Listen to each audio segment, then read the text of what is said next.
Hello. I heard the metronome and I was going to start rapping. My fucking knees weak, arms are heavy. Boom, boom. Vomit on my sweater already. Mom's spaghettis. I quit the main event because I had an eye poke. Oh, here we go. I know you've been trying to rant on this. Cejudo. Little eye poke. He wanted out. Okay, welcome to our first episode, guys. Welcome to Punching Down. We have the hot MMA takes that you will not find anywhere else. We will talk the shit. He will back it up. I'll submit you. Yeah, he'll come after you. I'll talk a bunch of shit and then I'll have him defend me. I'll choke you out with my thighs. Oh, don't threaten me with a good time. So we are stand-up comedians who both share a love for MMA. We've been talking about doing this for a while. This is our very first episode. Yeah, this is the pilot episode of Punching Down with Derek Gladson and Xavier Rake. And we are happy that you're joining us and having a good time watching us bullshit about fights. That's what this is. We've been holding this in. He started texting me the other day, and I said, fucking stop.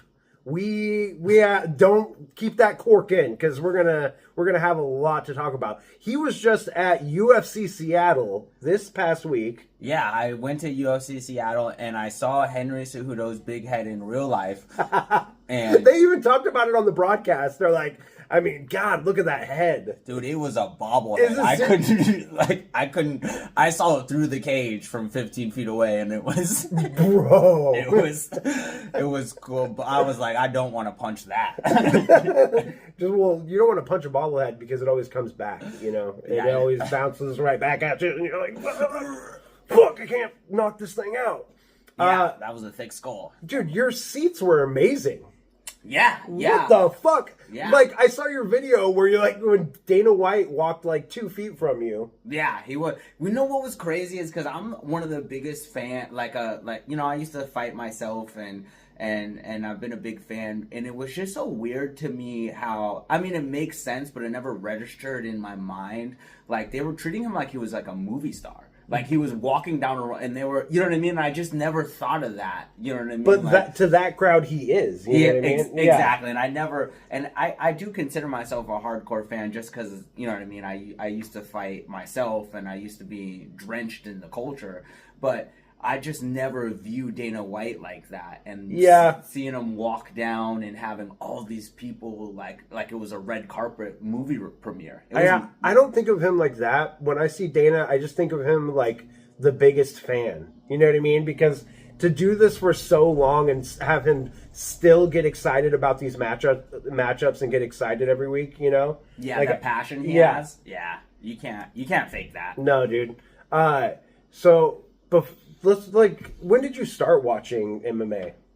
I started watching MMA as a child. My dad, it was one of the only things that we could bond over, and it was one of the things I looked forward to because it was just so just the carnage, you know. It was just I had a very troubled relationship with my family.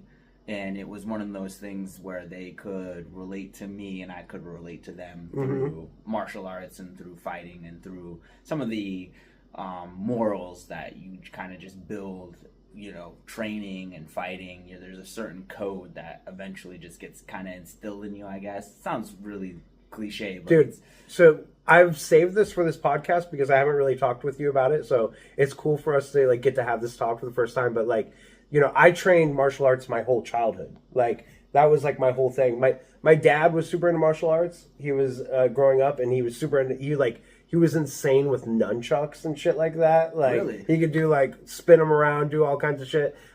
So he put me into martial arts being very young. We started watching UFC together when I was like a young kid, and we watched the UFC VHS tapes. Oh, like back when like there was like teeth getting knocked out. Fucking no weight classes. There was like a famous match where the dude like beat a guy just by like repeated nut shots. You know what I mean? I or want to say headbutts. Keith something, and he just fucking beat the shit out of this dude's dick. But yeah, I was like, well, shit, if there's people like this out there, I better start training. You know? Yeah, no. I don't want to get punched in the dick like that. That would be awful. Yeah, no, the martial arts has definitely excelled in a practical way because of MMA for sure. Yeah, and now my question is, so was your dad was a big guy too then, right? Like size? Yeah, like he was a. So in the 80s, like before he had me, he was very skinny, but now we look exactly the same. Like we're like the same size, like the same weight, same weight, same. But he's kind of tall too. Or? We're the same height. As same him. height. Yeah, too. We're like pretty much carbon copies. Like that's I would like to see. Yeah, side by side. Yeah. It's pretty. What kind of martial arts was it that? So I started out. I think the very first class that I ever took was a kickboxing class. And the guy was insane. Like, the teacher was insane. I was terrified of him. Like, he was a legitimate fighter. Yeah. And then, so... they can be very scary. And they were very intense with the training, and I think I was, like, maybe, like, 8 or 9. Like, I was pretty young. Yeah. And then from about 10 or 11, I got into Taekwondo. And Taekwondo is more my speed. Like... Bro. Like, I liked it better than the very intimidating kickboxing teacher that I had that I thought was actually going to beat my ass. It's just funny for someone, like, because I don't know if you know, but, like, someone your size that knows Taekwondo is very scary. Dude, it's crazy. I may have not looked like it tonight when I fell on the stage. As a big fat man falling over on the stage. That was trying to deliver an elbow drop, but that's another story. We're not going to talk WWE on a fucking MMA podcast, brother. Not here, not today. Not today, but let's just say I was doing some athletic shit earlier. You did break a sweat. I did. I was out of breath. I could barely tell my jokes. I was so out of breath. I was winded. But so then I went into Taekwondo, and what was cool about Taekwondo was that there was a guy that every Friday would come and he taught a jiu-jitsu class after Taekwondo. And he would let the students that were at Taekwondo stay and just take his class. So, like, we didn't have to pay anything extra. We were already there, and he would just let us stick around and learn shit. Hell yeah. So I got to learn that for free, and that was really cool. Yeah, no, that is really cool, especially for someone to have, like, a traditional martial arts background to incorporate, you know, even if it's just once a week, a jiu-jitsu person, because then that means they're kind of being honest about the pros and cons of that martial art. Right. You know what I mean? And this is like 2003 or so whatever. Way up. That, like, no one was like, you know, unless you were like a Gracie fan or, you know what I mean, you weren't training it at that time. You know what I mean? It's not like it is today where, like, you know, 7-year-olds are doing it. It's as common as anything, you know. It wasn't like that. Yeah. We're grappling. And it's funny because people still largely don't know how to grapple. It's so popular and people still largely are in it. And I mean, based off of what rewards skill in society, maybe that's for a reason, but yeah, I think it's very geographic. Or geographical? Was that what I could say that? But no, because because like in the Midwest, like they're all strong wrestling backgrounds. You know what I mean? Oh, totally, like so in like Dagestan, all strong wrestling backgrounds. You know, or grappling. So I feel like there's a lot of places that are very grappling heavy, and then other places there's a lot of boxing come from certain other areas. Like Mexico's boxing is like huge. Oh, you know what I mean? Like, and Colombia, boxing is very big. Yeah. So I feel like a lot of it is regional by, you know, what the main martial art is that they're training in that specific area. You know, just like in Thailand, you'd find, you know, Muay Thai. Thai boxers. What was practical for them at the time, because just like where I'm from is Pennsylvania, which I wrestled in Pennsylvania, and that set me up to be like hold my own across the whole country in terms of grappling. You know what I mean? Like I was with the best of the country just in high school. You know what I mean? And from there, I moved to Las Vegas and I started training and fighting. And I was training and fighting with the goal to be a UFC fighter, for my entire life to be surrounded by fighting. And I, at one point, was in the middle of everything going on in Vegas. And that was the capital. I don't know if it is now anymore, but at the time, it was the fight capital of the world. Yeah. It still is. You think it still is? Yeah. I mean, until Abu Dhabi Turkey Al Ashar, whatever, who's doing all the big boxing shit matches right now. Yeah. He's I'm probably fucking up his name, but he's insane, and he's doing big matches. He can make they're making fucking Terrence Crawford versus oh yeah, Terrence Crawford, who did used to wrestle. Versus who? Biggest Mexican fighter of all time. Garcia. Is he fighting Canelo? Garcia? Canelo. Oh, he's fighting Canelo. Yeah, he's fighting Garcia. I said Brian Garcia. But 135 motherfucker. Canelo. Is Canelo the biggest Mexican fighter of all time? I would say I think he's one of the biggest boxers, pretty for close, sure. or at least in this era. He's definitely bigger than Garcia, I would say. So yeah, he's. But is he? I don't even know. Is he Mexican or is he just Hispanic? Canelo? Yeah, I think he is Mexican. He's right? Mexican. He's yeah. Mexican. Okay. Yeah. Then for sure he's the big. Whatever he is, he's the biggest boxer. Bro, we're gonna go so much longer that you're like, we're gonna keep these at like 30, 40. I'm like, we're gonna just keep going. Like I know we're just because I'm thinking of so much shit. So okay, so to get back to the we're it's okay. This is gonna be fun. We're having fun. We're having fun. We're having fun here, folks. We're having fun. Welcome to Punching Down. There's two ends of the weight class spectrum here. ultra heavyweight on this side, and the twink division over here. Yeah, he likes to call me that. It's time for Bruce Buffer to sue us for copyright. Yeah. We don't got any money, Bruce. Sorry for you. Can't take it. My headphone is popped out like sometimes. So we're using earbuds, not even over the ear. That's how pilot this episode is. We're in my kitchen, and we tried to like hook the mic stand things onto this counter here, but it was too thick. So we're struggling. Yeah. Alex, we miss you, boy.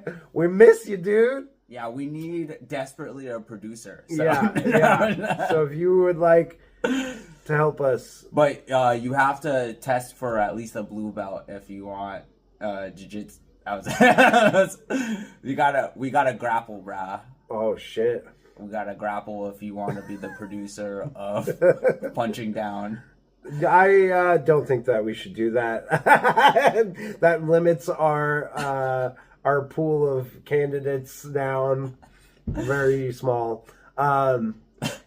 So from God damn it. That's the point.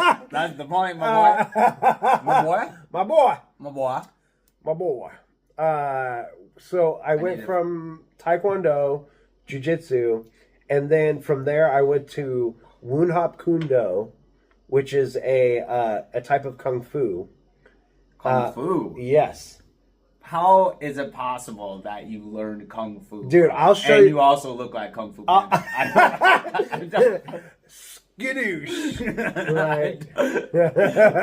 I was the Kung Fu Panda because Dude, do you know who Action Bronson is? Yeah, the rapper. He has this one album cover of him in like a gi, like doing like some. That was me, dude. That's what I'm thinking. That was like, me. That's what I'm picturing. I have an all white gi, and one time we had this Chihuahua at the time, and somehow I think my mom's fed him like leftover spaghetti, and I was on my way to Taekwondo, and the Chihuahua just puked spaghetti noodles and shit all over me, like just all over my white, and we just had to turn around and go home because I couldn't. You didn't eat the dog? In a spaghetti, dude. We didn't. You got the dog in you, dude. Bro. The dog, he spits up on me, bro. Oh God! You better look out. You better watch out. You know that's a joke I've been trying to play around with, but it's kind of like it doesn't hit too well as much. But I think it's funny. As like I was talking about. I was like, oh, I had such a bad day today. You know what I mean? Like. You know, I got attacked by a dog, you know. but at least I didn't have to worry about what was for dinner. But I've been trying to make that joke work. Oh shit!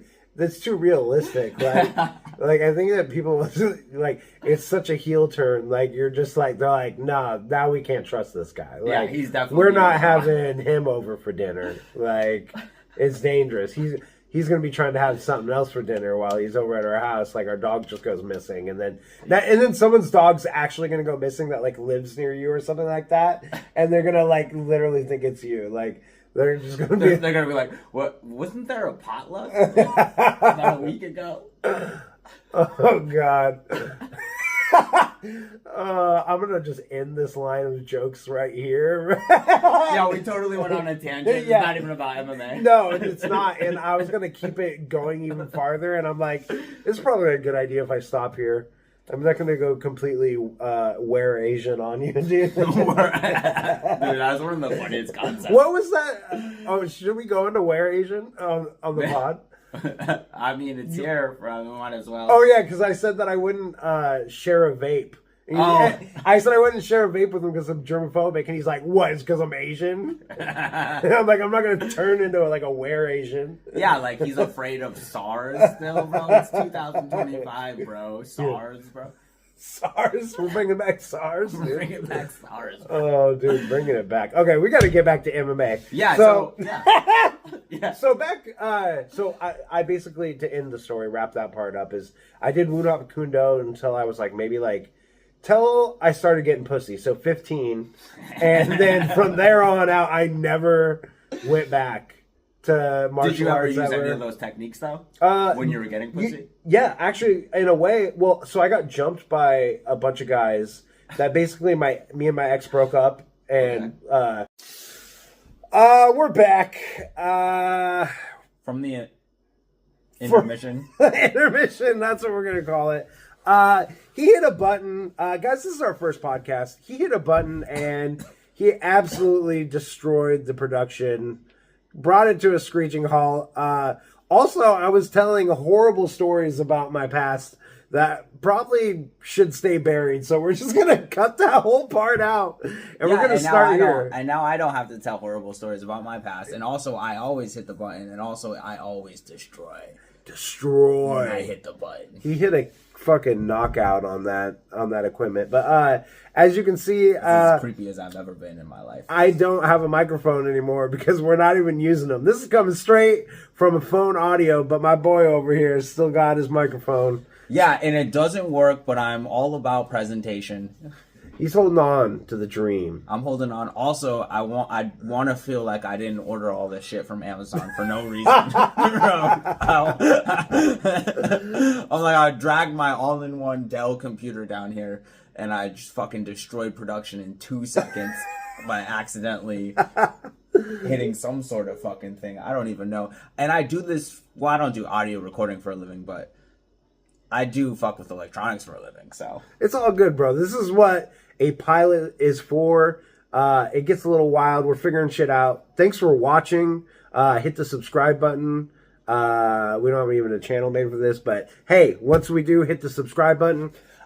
We just got a name today. Yeah, we're getting a theme song going. We're getting shit going. So let's go back. We're going to circle back all the way. Like, this is like a Tarantino film. We're going back to UFC Seattle. Yes, because you had some opinions about Cejudo. Well, okay. So boo-ho. Okay, don't get me wrong. He does his thing so well. He's the king of cringe. Everything like that. He plays his role well. He makes fights exciting. He's a good, exciting fighter. But it just, yes, he got eye poked bad, but I just hate it when fighters I don't know.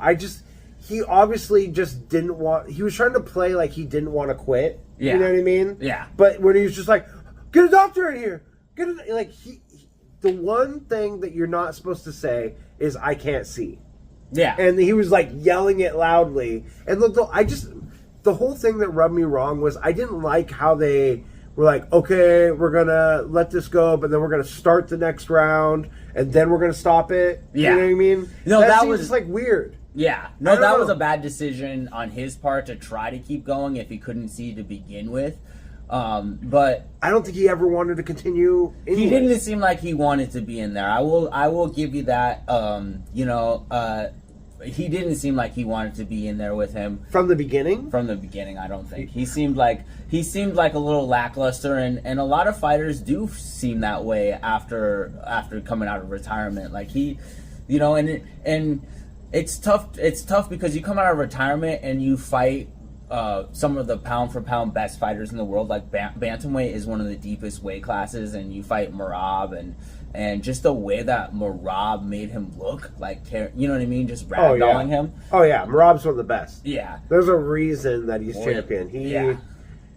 And it's so crazy, the relationship between, like, him and Aljamain Sterling, that they were such good friends that he just didn't even go for the belt in that division. Yeah. Because Aljo held it, but then as soon as he lost it, Aljo went up in weight, and then Rob took it. But to finish everything I had to say about the Henry Cejudo fight, like, I don't know, I don't like it when a fighter, I like that fighter, like, I want a fighter to be like you, dude. They got that dog in them. You know what I mean? yeah. You want to see, different meaning though. Yeah. For a Saddam, probably not. Actually, no. For Saddam, could be this. No, but yeah, you don't ever want to see someone fight under, or someone quit under.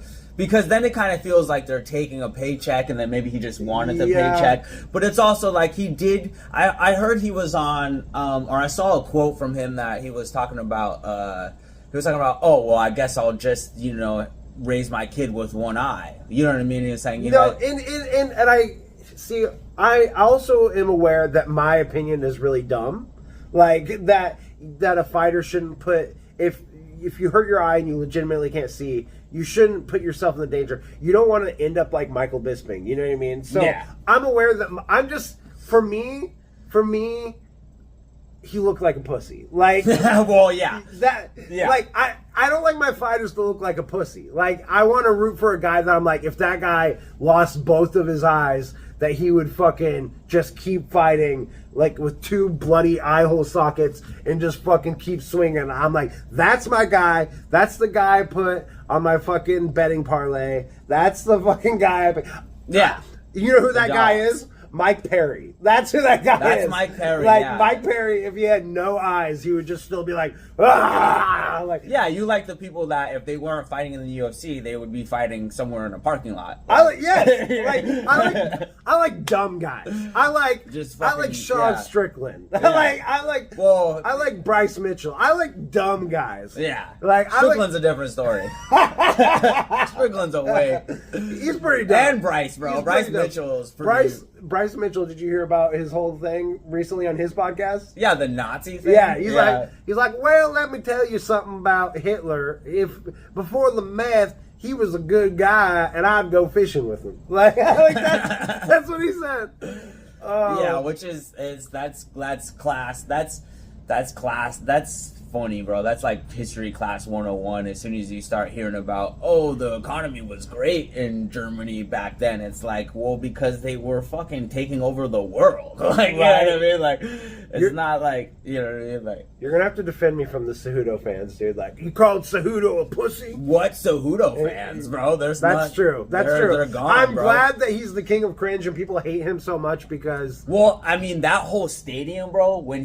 Because. We were, bro. I was there, and there was 5 knockouts. There was 10 finishes, bro. The card was insane, bro, and it was a card that everyone was shitting on because there were so many cancellations. The card that I should have went. Like, I'm so mad when I saw what was happening as I'm watching it.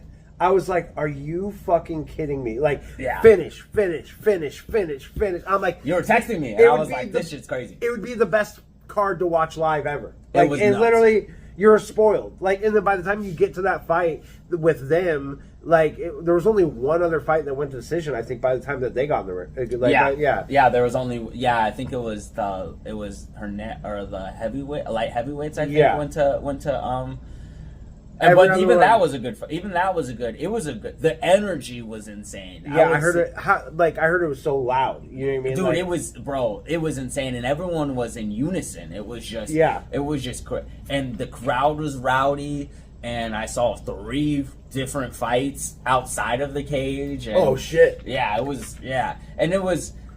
And UFC is like on top of their shit. Like I saw a guy jump over the runway that the fighters. I was on the floor, and I had access. I could just get up and then go to the runway, the wall to the runway for the fighters walking out. And that's when you saw the video of what Dana White walking out of that runway and a couple of different fighters. And across from the banister, I saw someone when no one was walking out even. This guy just jumped out and was just like really hyped and like woo, and then they kicked him out in less than 2 minutes. Like he was gone. Like it was security, and they surrounded him by like 3 or 4 people surrounded him, but they started surrounding him from like different angles of the room, and then they just saw it was kind of crazy. It was some Secret Service shit. It's like a sheep herder, dude. Like, they're like, no, we know what to do here, sir. You're gonna leave. So, what fights are you excited about coming up? Because we have Pereira coming up. Pereira, yeah, is coming up this Saturday. UFC 213. Let's. I think that's the next big fight that we have coming up. I'm trying to think of any other ones. I mean. The main fight that I want to see right now. You're pulling it up over there. He's pulling it up over there, and then we'll get into some other stuff. He's got some news on there. He's a little bit of a techie over here, doing some techie shit over here. Considering I ruined the. He completely, dude. Guys, we have it going so good. We had like voice changers on. We were doing some wild shit. And then he just lit the laptop on fire right next to me. He's like, you know what? I'm going to burn it down. I said, you better not. You better not. And he's like, I'm going to do it. I'm going to burn this whole thing down. And he's going over here. What do you got on the screen? Uncle Iev versus Pereira. Pereira, yeah. That's a good fight. How's the rest of the card looking? Let's check it out. Main card. Let's check out the main card, yeah. Let's check out the main card for a UFC 313. He's pulling it up over there. And it is on the Vittori versus Close 2. Leon Edwards. Wait. Oh, no, those are different other events. Yeah, those are Leon Edwards. That's a fight of the night. So, note to production selves in the future. We gotta have this shit ready if we're gonna talk about it. Come sit back down. Don't worry about it. All right. I brought it up. You just got it. I got it. March 8th, UFC 313. And you know what sucks about this card, bro? What? Is that the Justin Gaethje and Dan Hooker fight is off. Canceled. Bro. That would have been so good. Gaethje said he'll still fight anyone. Of course. So we could get a fight there that he gave up on the microphone. You see, he was still holding on to it. He was holding on to it. It didn't matter, but he was still going. I'll pick it back up. But he took it back up. So that would have been an exciting fight. But Gaethje will fight literally anyone. So if whoever you put Gaethje in there with, I'm gonna watch. Gaethje's another one of those guys that I was talking about earlier. He goes out on a shield. I want a guy to go out on a shield. Like I like a guy that goes in there and makes an exciting fight. You know what I mean? Yeah. Well, if you're getting paid 5 figures, maybe 6 figures, you should be willing to die in the cage. Right. I mean, I would do anything. I would go in there and let fucking Pereira knock me out if I didn't have to work my day job anymore. Like, if I just went in, one knockout. Like, I would go to Power Slap and just let them knock me out, and for a paycheck. But yeah. So other dreams. You know what? Fight that the only fight that's really got me excited, that's got me like pumped up right now, that I want to see happen is just Aspinall versus Jones. It's the only thing and it's that like golden fight, and they said that it's happening. They said Did they? They said it was happening? I mean, not officially, but it sounds like right now negotiations are going good. I want that fight so bad. It seems like such a big fight that they can't let it slide away. 100%. That's like, there's not many super fights like that can get you excited. There's no person like Conor right now, because of course Conor's not going to come back. Conor's doing so much blow. Like, there's so much videos of him fighting for his life, dude. Like, literally, grinding his teeth and just doing. Like, I've seen that dude at the party before. McGregor? No, but I'm just saying, like, that guy. Oh, okay. You're not McGregor himself, but that guy grinding. I'm like, you partied with McGregor? Why did we open with that? Yeah, why did no, I don't. But yeah, where he's fighting for his life, where he's like sniffling. He's in the corner and he's like, he's like, okay, that fucking like guy. Sniffling and like grinding his teeth. Yeah, he's not coming back anytime soon. But there's not a lot of big fights right now, or like fighters that can make that super fight where it just like everyone's going to tune in, casual or non-casual. And another hot take of mine is that I feel like the rate at which, with like Dana White's Contender Series and everything like that, the rate of new fighters being added in to the UFC, that it's almost like watering down the whole pool. Like, that you shouldn't sign someone off of one good fight like that. Like, because then they get into the UFC, they get complacent, they I don't know. I feel like there is a lot of good fighters that have came from the Contender Series, but a lot of them that are coming in right now, like, they're not super exciting. They're technical, they're good. Yeah. But I just like exciting fights. I want to see exciting fights, big fights. Big fights. Well, there's a lot to unpack there when it comes down to it.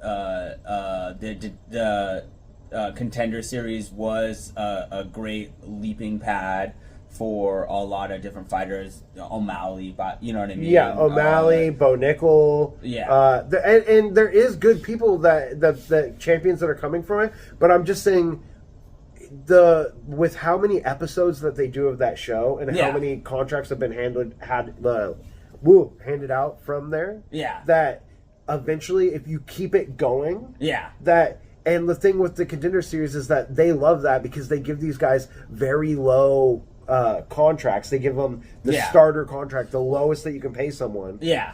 And then, which is, probably 10 to show, 10 to win. And then, probably making, And then they put Bo Nickel on like a pay-per-view card, like 2 fights into the UFC. Well, yeah, I mean, because he has the credentials. I mean, he's a 3-time or 4-time NCAA All-American champion. But probably one of the best collegiate wrestlers. And I'm just using him as my example, but I'm just saying, if you're the UFC and you're trying to make a bunch of money, you get these people in from the Contender Series, you pay them a low wage, and then you escalate them all the way up to a pay-per-view card where you're making a lot more money off of them while paying them a lot less. Oh, yeah. You see what I'm saying? Yeah. No, yeah, you got to be a company person. That's why, no. So I feel like... And I see what you're saying. It's an interesting point that you make, because as MMA expands, the talent pool is getting zapped, is basically what I'm hearing from you. That's and I don't think I think that the base fighter is better than that they've ever been. Yes, 100%. I mean, no one could ever. If you watched fucking Ultimate Fighter season 1, and you saw these guys, you'd be like, they're all well rounded. They've all trained. Well, no, they're all garbage. Yeah. Oh no, back then. But like season 1, season 1, you saw that, and then you see like season. Even like, and then you see now, you know what I mean? Like the evolution. I'm saying everyone now is all well rounded. Yeah. Like, you know what I mean? They're like perfect as far as that, but it just now they're really well rounded. And I think with some of what you're talking about is them not being able to attract like new talent and new people that want to pursue martial arts and mixed martial arts and combat sports as a career. You know what I mean? Because we have so many different sports that work top level in the U.S. Basketball. Like if we had more people, starting to train and wanting to become MMA fighters rather than wanting to become a basketball player, you know what I mean? Yeah. We'd have that talent pool would get replenished faster than it is now. You know what I mean? Yeah, I just want to see. I guess the thing for me is that I like to see personalities from. I want to see like big, like I like WWE. Like I just got back into WWE. I hate to mention on an MMA podcast, but I like it. I like the fighters like John Jones, Conor McGregor, like Rashad Evans, even, or like just like people that are good on a microphone or good talkers and make exciting fights. I feel like that is important in MMA, and there is an aspect of it, and that's like why these people like Conor get paid so much more than everyone else, because they were able to sell a fight. Yeah. It's so important to sell a fight, and like look at Chael Sonnen versus Anderson Silva. It's like one of the greatest sells for any fight ever. Yeah. Like talk the most shit, sell the most pay-per-views because it got interest behind a fight. And I'm not saying that everyone should be fake or like Colby Covington, his whole shtick or anything like that, but I like to see people that know how to market themselves and know how to talk some shit to make a fight exciting, because you gotta, when everyone's watching so many fights in one night, you gotta make a reason for your fight to be the most exciting fight of the night. You know what I mean? Like, that makes a lot of sense. Yeah. Don't be cheesy about it, but just be good on the microphone. Yeah. Yeah. Which is inadvertently causing the sport to evolve in a certain way. You know what I mean? Because it is a line between sports and sports entertainment, and it's like, where do you draw that line? You know what I mean? Like, I'm not saying it's the most important thing. I'm just saying for, but like even when you even when you look at football, right? Football, I was watching the Super Bowl, and it was like one of the most important things in a football. I don't watch too much football, but it's clear that one of the most important things is every time they make a play or every time they make a touchdown or anything is the celebration, the showmanship. You know what I mean? You have fun. Yeah, you're having fun. You know what I mean? Gets you invested into it. You know what I mean? And then I think in that same vein, everyone loves a good talker. Everyone loves someone who can get you invested in a fight and get them on their side or against them, and has like an overall story to tell that seems genuine, or seems, you know what I mean, seems like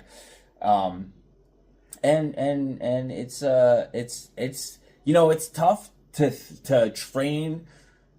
I think about it in my head as like someone who's fought, like, and it's crazy for me to think about, like, you trained your whole life. It's so hard to be a successful MMA fighter. Like, it is probably one of the hardest things, like, in life that you can do. Like, because just literally fighting for your life. Literally training someone your own weight who probably cut 20, 30 pounds specifically to training specifically to fight you. Training against your weaknesses, training against your strengths, and having a whole group of people train this person to try to beat you up, and in the cage it is life and death. It's like I always think it's like one step below actual warfare, because it feels like life and death in there. And it's just crazy and funny to me to think of like someone training, and years and years and years and years to get a certain level and to be able to do, to be able to fight at this level, and then for them to be like, okay, but we need you to talk. We need you to talk on the mic. Yeah. You know what I mean? No, we need you to, we need you to, and then, this fighter's probably like some introvert fucking, you know what I mean? Like, but that's the thing, is that a lot of fighters have been good, but they don't sell themselves right, and then they have a shitty career. You know what I mean? Totally. It's all about marketing yourself in the right way. Yeah. But so we're about at time. So let's end with this. Rapid, without thinking about it, who's the first person that comes to mind when you hear the words favorite fighter? Favorite fighter, Max Holloway, probably. Holloway is a solid choice. Yeah, Holloway. Aldo is... Just one. We'll do one. We'll do... Oh, okay. Holloway then. next week we'll do it like a Mount Rushmore thing. Oh, okay. Like, yeah, fuck but yeah. I just wanted to say off the dome, like who you think of. I'd say mine would be Prime Anderson Silva, dude. Prime Ando. Oh my god, He was something else. when he was just slipping every shot. He was in the Matrix and he could just dodge every single thing.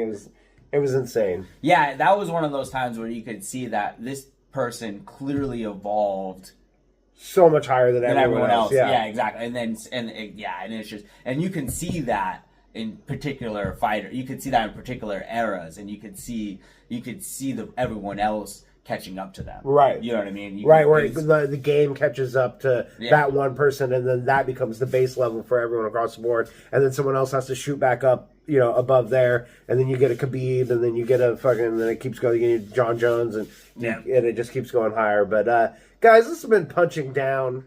This is our pilot episode.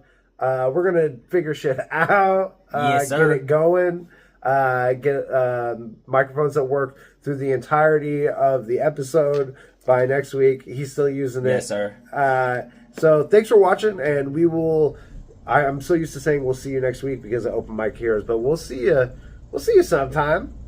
We'll see you soon. We'll see you soon, ish, somewhere around places. Oh yeah. Peace.